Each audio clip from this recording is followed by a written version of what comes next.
What is going on YouTube? Chronos here and welcome back to another PSO2 video. So in today's video I'm going to go over a augment setup basically in case you were getting back into the game or anything along those lines. Something that I noticed over on my Twitch channel where a lot of people were starting to play again after the most recent headline. A lot of really cool information was announced, a lot of really great quality of life features were showing up, and it got some people excited to get back into the game, and I thought it'd be kind of cool to show off how much damage you actually can get without investing way too much money. But anyway, if you guys are new to the channel, my name is Chrono. I primarily cover PSO2 content. I'd appreciate a subscribe as we work our way towards that 7K mark. At the time of recording this video, we are less than 20 away, so hopefully we'll see that pop up fairly soon. Anyway, let's go ahead and jump into this. So damage is actually not difficult to get in PSO2. People are kind of annoyed with the fact that they have to augment things and how expensive it can be, when in reality, augmentations are only expensive if you're going for like the top end stuff, right? So let's take a look at my weapon I'm currently using. We've got Didal's Soul, Deft Might, Gigas Might 3, Alt Secreta, and then Meltec Double. Now, realistically speaking, out of all of these augments, the only one that's not very expensive is this Meltec. And I could replace this with something more expensive, but I'm actually kind of biding my time at the moment. I know there's something on its way fairly soon that I can use instead of this Meltec Double. And I don't really want to invest in something else when I get something else even cheaper. So this is the augment setup I'm using, and we can take a look at my units. You can see as well, this is Didal, Might, Gigas, Secreta, and then Dreadkeeper. I mean, like I said, I could go Dreadkeeper on my weapon, but I don't need more PP and more HP. Like I'm pretty comfy where I'm at the moment with over 600 HP at the moment and 150 PP. Realistically, I could have less PP and be perfectly fine, not to worry about anything. But that's not why we're here. We're here to show you guys how you can augment and save yourselves tons of money and have a really good suite of augments to go with. Now, if you're getting back into the game and you haven't really updated your gear, one thing I would recommend is trying to work your way. Oh my God, please stop that. One thing I would recommend is trying to work your way up towards upgrading your gear to plus 50s. Now, depending upon the units you have currently, if they have any, say, which I'm looking for, any specific fixes on them or anything along those lines, you can get away with actually upgrading your units and not feeling like you're losing out on too much. Now, you have to decide what unit you're going to be going for. I did a video covering units and kind of like their niches and how good they can be. So take a look at that video over on the channel, see what you want to go with, and then kind of decide from there. You'll see that the choices you've got Grius, that kind of covers everything. You've got 2% across the board in terms of PP, but you have, kind of go a bit glass cannony. The Schwartz armors are kind of my favorites right now, just because it's kind of beneficial to augment for one stat. Well, you can augment for two. Augmenting for one primary stat and then just utilizing that stat as your base is really, I mean, you just don't expend a lot of money and you get a lot of damage out of it. Again, Grius, fantastic choice if you really want to go for it. You can totally go for that route if you decide to. I really think this is only going to be something that a lot of like forces really go for because they need the extra PP. Outside of that, realistically, I would recommend something in the Schwartz area. The only other armor, I'm trying to think if I find it. The Vijay sets are pretty good. It is only 1%, but it's, it'll do its job. So decide what you want to go to between any of these. I again prefer the Schwartz armors just because, I mean, you can augment for the PP, and I'm going to show you guys that in a little bit, but you don't have to worry about too much. Now, the reason I'm doing this video this way is I want to show you guys how much these things actually cost on the market right now. So this is going to be active. You're going to do a bit of typing. Not everything's going to be, edited like crazy or anything along those lines. I wanted to show you guys this in real time so you guys can, you can see. I'm not just saying, hey, look, this is what you should get because, it's cheap. You'll see what I'm talking about. So when you're looking at augments, the first thing to keep in mind is you want a soul. Depending upon your class, I know some people like to go for some of the multi-stat souls. If you really want to go for a multi-stat soul, that's fine. Arati would be what you're looking for. Now, if we look at Arati 3s are 183k a piece, meaning you want 10 of them, and for 10 of these, it's going to cost you 1.8 mil. I'll be honest with you, we're going to do this entire augment set for 3 units in less than that cost. So for me personally, I don't think it's going to be worth it for a lot of players unless you just happen to have the extra money available to you. Arati 2s are actually perfectly fine. As you notice, it's 1.75 comparatively to the Arati 3. That was 1.25. So it's about a difference of 0.5. That's not a huge amount of potency. I mean, it is a decent amount. However, in the grand scheme of things, it's not a huge amount of potency between these two augments. And you can see the difference in cost. It's less than 10%. So These Arati souls, we're going to give you straight up. If you get enough of them for your units, you need 10 of them, of course, or you want to try to go for 10 of them to get decent success rates. It's 100k for one unit. That means it's 300k for 3 units overall. Let's say attacking on a weapon, that's 400k overall for all of your units plus your weapon. That is a drop in the bucket. That's not very much. I mean, that's probably the most of what you're going to spend when it comes to these things here is the souls. Let's look at something like Didal Soul. Say you're melee. Didal Soul 2s, you're selling for 6k a piece. Absolutely cheap.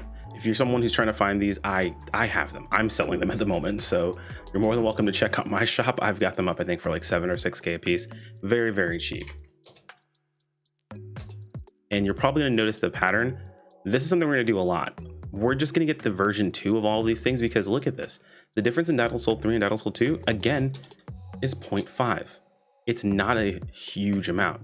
And having this as a basis, what it's going to have you do is, as long as everything is augmented, not only are you going to have somewhat optimized of stats because you're going to be augmented for what you want, you also are going to have decent battle power. The difference in the 2s and the 3s when it comes to the amount of battle power you gain are like 1 to 3 between the 2 of them. It's not a whole lot. So over the course, yes, if you upgrade everything, you might be gaining like 25, 30, 40, even 50 battle power. But right now we're upwards of over 2k battle power. You're going to get more just leveling up in the first place, so getting a decent spread is more important. It's actually more important to just get your extra augment slots and fill all of them.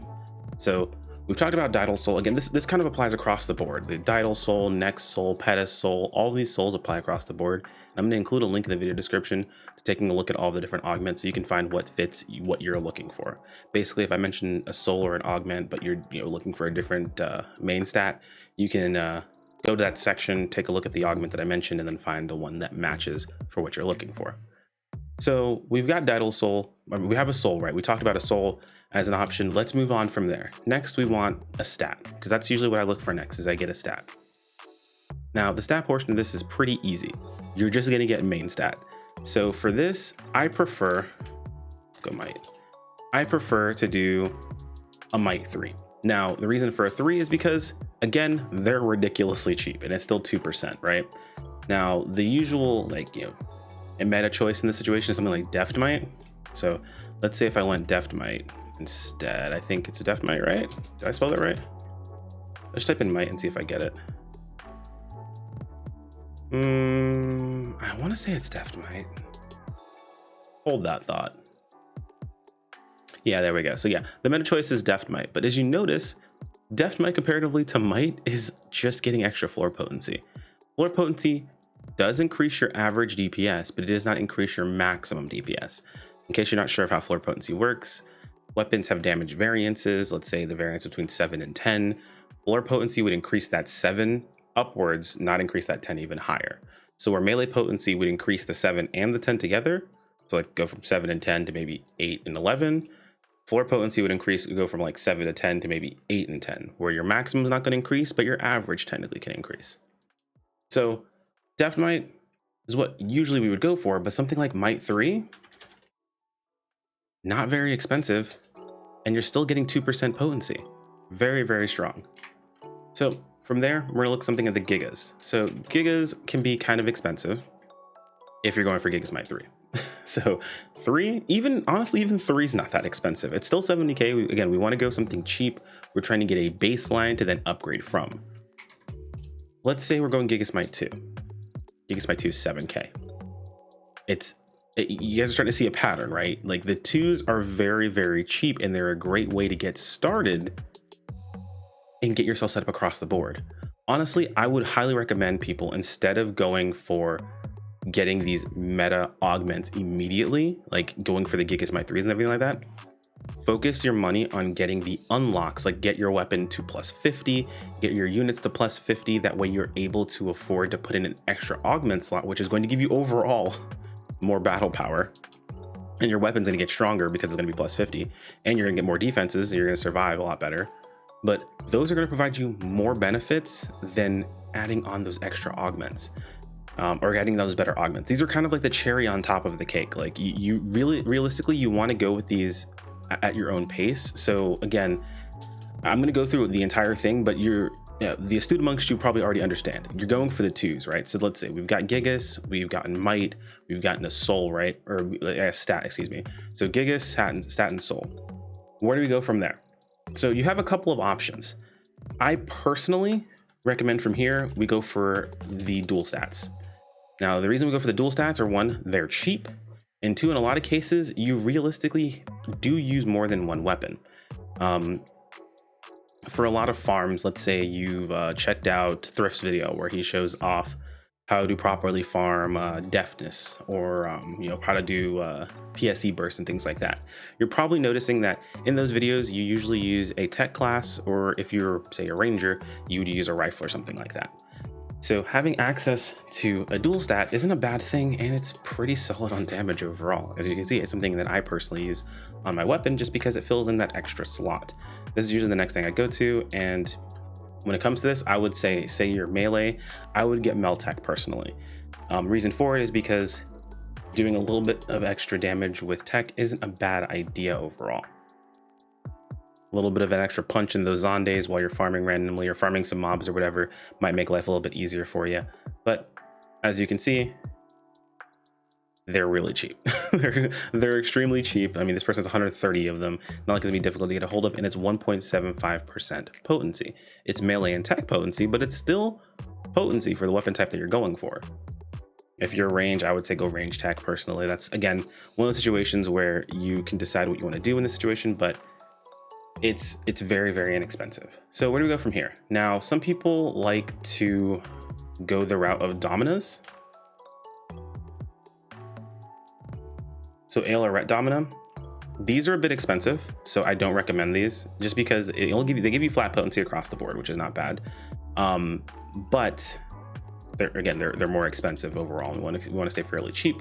So Dominas aren't bad. They're flat potency across the board in case you're doing multiple stats, which is okay. But I personally prefer Secreta here. Now, why Secreta? So Secreta is giving you potency and damage and potency floor. So you're kind of double dipping.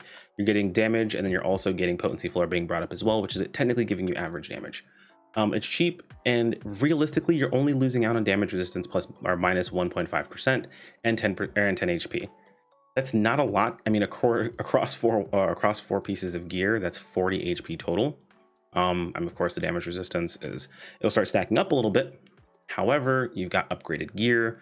Not a huge deal. I mean, usually you're gonna balance out this loss of HP. You're gonna balance out most of these things, and the only time I'd be even slightly concerned about it is if I was a force main. And if I was a force main, I probably wouldn't care either because I probably am also using Korea's armor. So it's just one of those situations where no matter how you look at it, it's not a bad choice. You can use this same slot if you want to for the notes instead. I don't really have a lot of experience with notes.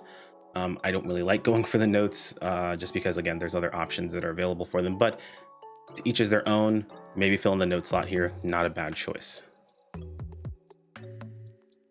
So from here, the astute amongst you probably have noticed that we have already gone up to 5 augments, right? So we're done. We don't need to go any more augments. Well, again, some people may have said that they're not a huge fan of Secreta. Maybe it's just too much damage loss. And then, like, the Dominas are just too expensive. Maybe the notes aren't what you're looking for. There's one other option. Dreadkeeper. Dreadkeeper is fantastic in the situation where you need a bit more defenses. Instead of getting damage reduction, you can get damage resistance. Actually, funny enough, instead of going with the doubles, you can opt to go Dreadkeeper instead and also take the Secreta, because this is basically going to cancel out the damage reduction, or the negative sides of Secreta, where you've got damage resistance plus 1.5%. Secreta had minus 1.5%. You have HP plus 15, knocks out that HP minus 10. So you can actually go for 2. It's a little expensive on what we've been looking at. This is kind of on the higher end of what we're looking at. However, it's still fairly cheap in the grand scheme of things. Now, Dreadkeeper 3, of course, is more expensive. This is an option that, it's here if you want to go for it. But if you look at the prices, realistically, you're going to be spending maybe 1.5 mil, maybe a little bit more across all of your units and a weapon. That's if you're at 5 augmentation slots. If you're at 4, it's not a bad idea to just go ahead and get your 4 in there and then farm maybe your Strugments, maybe farm some Meseta and purchase your Strugments. Strugments can be a little expensive when you have to buy all of them at one time. I think across what, 3 units that are all 5 stars, you would need 9 arms refiners. That would put you at needing 90 Strugments total. Though there are some side quests that are giving out arms refiners, so it does kind of cut down on that. And then of course your weapon afterwards, which you need another 3, 4. So it's 120 Strugments of the A, Bs, and Cs. But again, arms refiners that you might find or arms refiners you get for quests will cut that down by 10 each time. So again, this is a situation where you have tons of options available to you and it's not very expensive to do. You can get quite a bit of damage across the board by just getting these very cheap augments and getting yourself set up. Something like this is where you should start. That should be your first goal. Get, your weapon, all of your units, get them to plus 40, get them all augmented. Maybe you have the option to get up to plus 50 and you want to wait just a little bit longer, augmenting at the same time. It's worth mentioning, of course, that when you're augmenting these things, you only want to use augmentation rates plus 10. Some people opt to just not use any at all, but the plus 10s, like we get tons of them. You get them at least 3 a week. They're not very hard to get a hold of. You can trade in for them. They hand them out for free all the time. It's usually the consolation prize in a lot of situations. So you probably have quite a few of them and don't realize it. And there's no reason to hold on to 10%. Unless you do a massive amount of like gambling when it comes to your affixing at a very high level, you don't need to hold on a bunch of these. If you're just like the average player, you'll have plenty of them and you'll be perfectly fine. So I say pop your 10%. There's some of these that are 80%, some of these that are 90%. The 90% will go in every single time. The 80%, they do kind of suck, but at the same time, these are not very expensive to go after. You're not going to be dealing with tons of failures. So hopefully I kind of brought the entire idea home that augmenting is not very difficult. Like you can get quite a bit of damage, quite a bit of power, and quite a bit of battle power from getting this done and getting it done correctly. And this is something that you can base, or you can start as a basis and then upgrade over time, right? You can go up to 3s. You can hold out and farm Meseta as much as possible and then maybe move into something else come June. Maybe that's going to be your play. As long as you at least have this baseline across the board, players are not going to look at you sideways. They're going to look at you sideways when you have like 2 or 3 good augments and then nothing else in those slots, because realistically, it's a lot less damage and you're losing out on a lot more. So anyway, guys, hopefully this was helpful. If you have any other questions, feel free to toss in the comments below. Like if you enjoyed the video, subscribe if you want to keep up with more, and I will see you guys next time. Take care. Peace out.